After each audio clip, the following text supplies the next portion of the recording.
Carl Tremblay est avec nous pour nous faire la critique de ce jeu qui s'appelle Call of Duty, version nouvelle console pour Nintendo. Qu'est-ce que tu en penses, mon vieux? La jouabilité intéressante sur la Wii, Denis.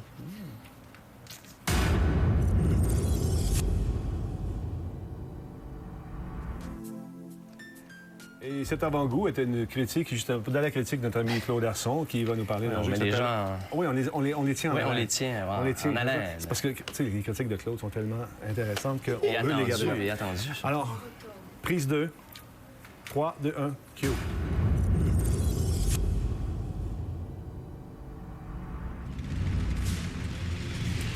Donc, le jeu ce soir, Call of Duty 3 de la compagnie Activision. Il a joué sur la Wii, mais c'est disponible pour toutes les consoles. C'est un jeu à la première personne.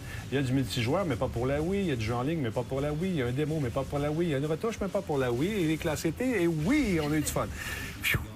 Alors, parle-moi un peu. Bon, effectivement, on peut voir avec toutes les choses qu'on a vues jusqu'à maintenant que sur la Wii, il n'y a pas de multijoueur et rien de tout ça. Donc, on se dit pourquoi est-ce qu'on irait le jouer sur la Wii? À cause de la nouvelle façon de contrôler? Oui, à cause du Wiimote, Denis. Voilà, parce que les gens qui possèdent cette console savent que maintenant, la jouabilité est rehaussée grâce à cette... Et que, justement, ce jeu-là fait pas exception. C'est qu'un jeu de guerre normal qu'on peut comprendre et qu'on peut voir ici. Mais ce qui arrive, c'est que justement, avec la nouvelle Wiimote, c'est qu'on va être complètement immergé, ça se dit pas vraiment. En tout cas, on va être impliqué encore plus... Plongé, voilà, dans le jeu. Parce que, contrairement à ce que sur les autres consoles, on pourrait avoir à définir des actions avec seulement les boutons et les commandes, maintenant, avec la nouvelle Wiimote, on va être intégré dans le jeu. Mettons, quelqu'un va nous attaquer avec... une arme dont on va se défendre avec... en bougeant le contrôleur, exactement, comme si c'était notre crosse de fusil. On va donner des choses comme ça.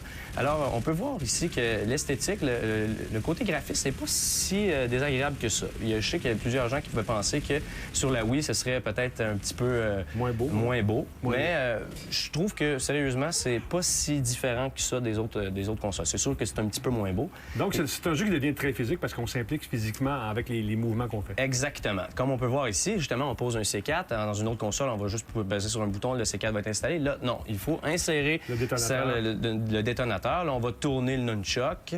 Ensuite, on va tirer la goupille. Donc, ça arrive sans prévenir n'importe où dans le jeu. Donc, tu es assis sur ton divan. Ah, tu parlais de bagarre tantôt. C'est ça, exactement comme je parlais. C'est ça. Eux vont t'attaquer par derrière. Tu es assis tranquille parce que je dois avouer qu'à long terme, peut-être d'avoir tout le temps le bras allongé, ça finit par être un petit peu demandant pour le bras. Mais j'ai confiance aux gens qui vont se trouver une position ou un coussin ou peut-être un petit neveu à mettre en dessous de leur coude là, pour pouvoir passer ça un petit peu moins dramatiquement.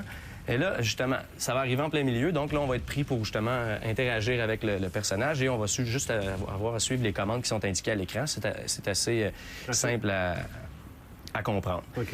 Et comme on peut voir ici, il y a plusieurs sortes de missions, que ce soit des tanks, que ce soit des missions où on conduit un Jeep, où on fait le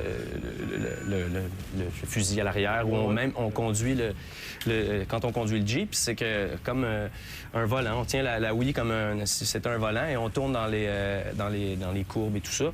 Donc ça peut être assez demandant et c'est pas nécessairement évident au début. Des fois, ça peut être difficile à saisir. Mais quand même, on s'habitue à la longue.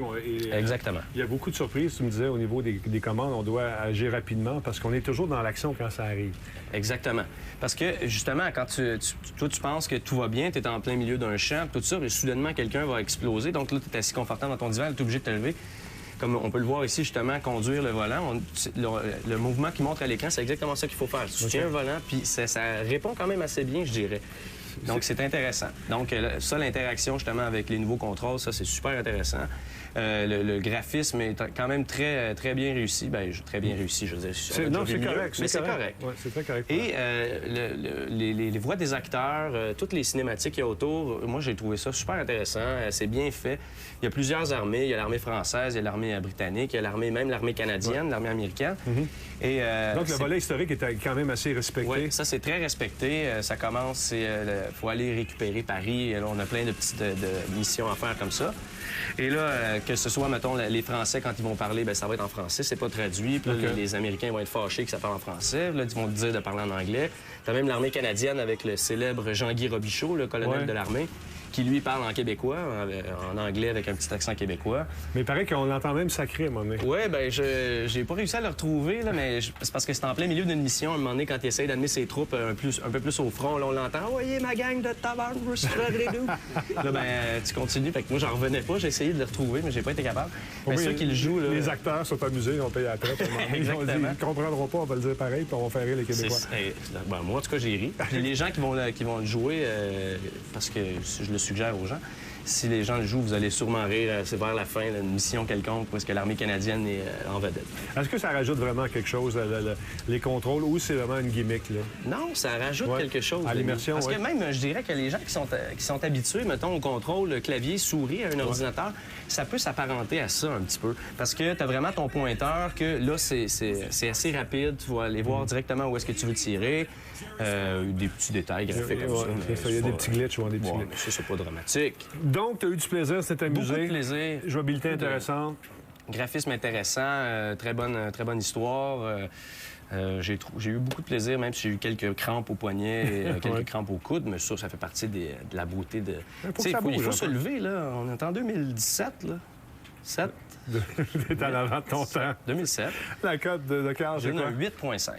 8,5. Intéressant. Merci beaucoup. Merci, Denis. Au plaisir. Hey, salut. Hey, t'as fait un bon QR en plus. C'est bon. On a de la misère avec lui, mais on va l'avoir. On va l'avoir, mesdames et messieurs. Après la pause, on s'entretient avec notre ami Claude Arson qui nous fait sa fameuse critique qu'on vous a titillé tantôt avec, mais il s'en vient, il est prêt. Restez là. C'est M. Net qui se poursuit dans un instant. Mon taux est chaud.